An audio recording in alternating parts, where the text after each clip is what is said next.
Penggunaan topeng penutup mulut dan hidung serta cecair pembasmi kuman atau hand sanitizer meningkat sejak penularan COVID-19. Jika kebiasaannya penjualannya mudah diperoleh di farmasi. Namun sejak permintaan yang meningkat mendadak khususnya bagi cecair pembasmi kuman, penjualnya turut beralih secara dalam talian. Namun sejauh mana kebolehpercayaan kepada cecair pembasmi kuman itu berikutan terlalu banyak produk itu dipasarkan. Dan bagi membincangkan perkara itu, bersedia di Skype adalah Sofian Osman, Perunding Keselamatan dan Kesihatan Awam. Sepatutnya, Cik Sofian, kalau kita lihat sepatutnya ikut saranan WHO dan juga KKM, mestilah mengandungi alkohol 60 hingga 95%. Mungkin Cik Sofian boleh ceritakan kepada orang ramai dengan secara terperinci bagaimana spesifikasi cecair pembasmi kuman ini. Okey, baik Hafizi.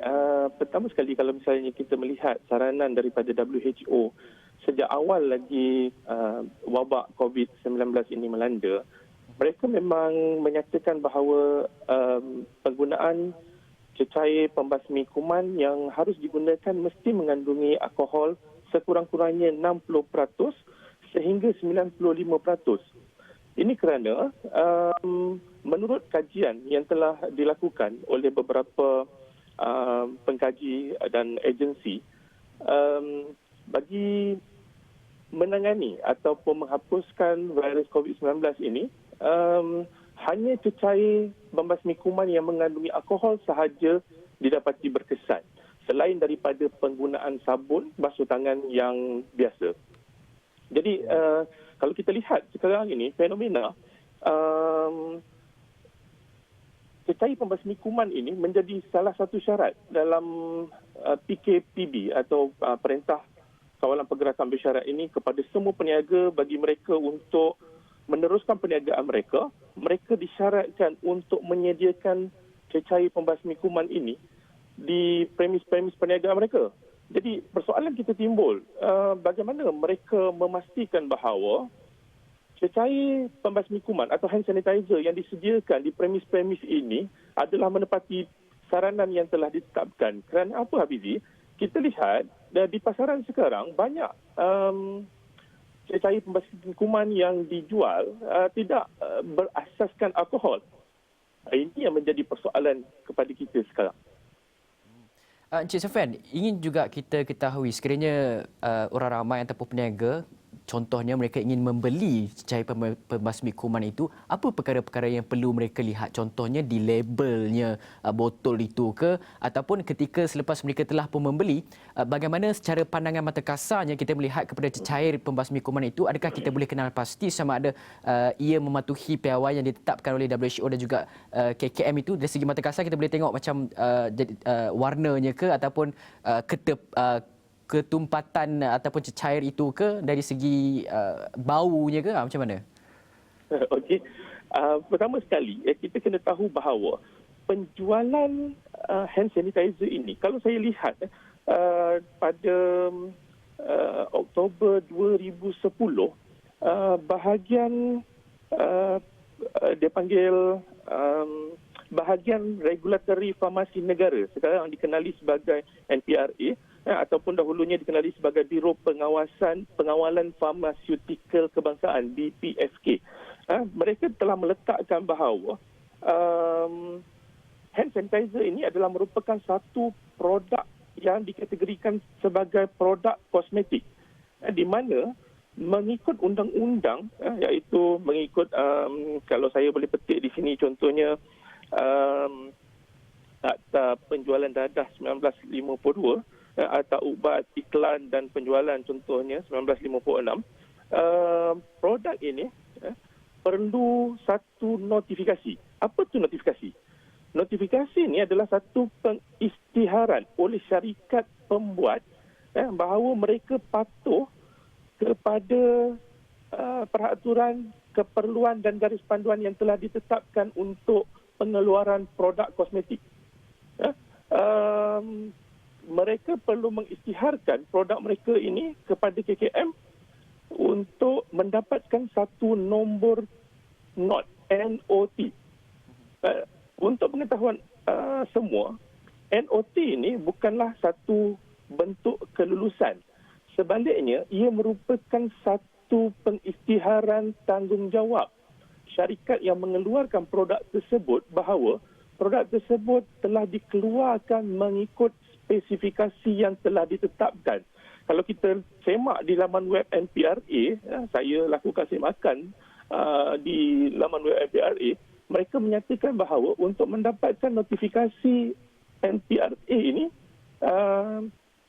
cecair hand sanitizer ini perlu mengandungi sekurang-kurangnya 60% kandungan alkohol. Nah, walau bagaimanapun, NPRA juga mengeluarkan notifikasi untuk produk yang tidak mengandungi alkohol. Cuma untuk pengetahuan semua, bagi isu COVID ini, kita kena mengikut kepada saranan yang telah ditentukan oleh Pertubuhan Kesihatan Sedunia dan Kementerian Kesihatan Malaysia bahawa cecair pembasmi kuman yang berkesan, hand sanitizer yang berkesan adalah yang mengandungi alkohol. Kerana kandungan alkohol itu sendiri yang dapat mengaktifkan virus tersebut melalui pemusnahan dinding ataupun kita panggil dia punya cell wall virus tersebut. Encik Safwan, bagaimana kita nak melihat kepada mengekang aktiviti yang penjualannya, sebab kita tengok laporan akhbar hari ke hari, kita melihat ada yang kena tipu membeli, peniaga tertipu dan orang biasa pun tertipu juga membeli. Katanya ada barangan tersebut tetapi tiada, yang sampai pula lain daripada yang dilihat di kawasan ataupun platform-platform penjualan dalam talian itu sendiri. Jadi bagaimana, apakah perkara yang boleh dilakukan oleh pihak berkuasa dalam usaha untuk mengekang penularan ini, dan untuk orang awam bagaimana untuk mereka memastikan bahawa diri mereka itu tidak tertipu di setiap pembelian mereka lakukan untuk cecair pembasmi kuman ini? Okey, Hafizi.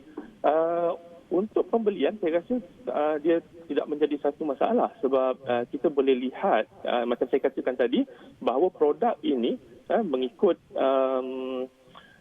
akta dadah, penjualan dadah tadi, ataupun lebih spesifik sebenarnya peraturan kawalan dadah dan kosmetik 1984, dia memerlukan satu notifikasi. Jadi untuk orang awam, bagi memastikan bahawa produk yang mereka hendak beli itu telah mendapat notifikasi daripada NPRA ataupun Kementerian Kesihatan, mereka boleh melihat ataupun menyemak nombor notifikasi tersebut di laman web NPRA. Iaitu yang saya katakan tadi, bahagian regulatory farmasi negara. Boleh cek di laman web NPRA. Jadi bila mereka semak nombor notifikasi tersebut dan ada notifikasi tersebut di NPRA, bermaksud produk tersebut telah dinotifikasi. Itu yang pertama. Jadi bagi pengguna ataupun mereka yang ingin membeli, itu tidak jadi masalah. Cuma yang menjadi masalah pada saya yang perlu kita fokus sekarang ini adalah bagaimana kita nak kawal. Macam saya katakan tadi, apabila PKPB ini telah bermula, salah satu SOP yang telah ditetapkan, kalau kita lihat mana-mana SOP yang telah ditetapkan dalam mana-mana industri, saya percaya ini berdasarkan kepada cadangan interim berkaitan kebersihan tangan dalam menangani penularan COVID-19 yang dikeluarkan oleh WHO pada 1 April 2020 yang lalu, di mana peniaga atau pemilik premis atau majikan perlu bertanggungjawab menyediakan cecair pembasmi kuman di premis-premis mereka. Okey, ini yang jadi masalah. Masalahnya adalah apakah mereka menggunakan cecair yang telah ditetapkan tadi. Sebab berdasarkan pengalaman saya sendiri, Hafizi, saya melihat contohnya apabila kita keluar membeli barang dan sebagainya, memang ada pasaraya ini menyediakan bahan cuci tangan. Tetapi apabila mereka spray dekat tangan kita, sembuh dekat tangan kita, saya dapati itu bukan cecair yang telah ditetapkan. Bila saya bertanya, mereka kata, oh ini adalah campuran Dettol dan sebagainya. Maka benda ini adalah tidak dibenarkan. Kalau kita tengok kepada cadangan WHO tadi, hanya dua benda. Cik Sofian, minta maaf Cik Sofian. Masa sangat menceburui kita untuk kita berbincang dengan lebih lanjut dalam perkara ini. Saya rasa kita boleh nyatakannya di buletin-buletin awal seterusnya. Saya minta maaf saya terpaksa tamatkan perbincangan kita. Tapi apapun saya harapkan penonton dapat sedikit sebanyak mengenai perkara-perkara yang telah dinyatakan oleh Encik Sofian sebentar tadi. Okey, baiklah. Saya rasa setakat itu saja buletin awal ni. Terima kasih kepada Encik Sofian Osman, Perunding Keselamatan dan juga Kesihatan Awam sebentar tadi.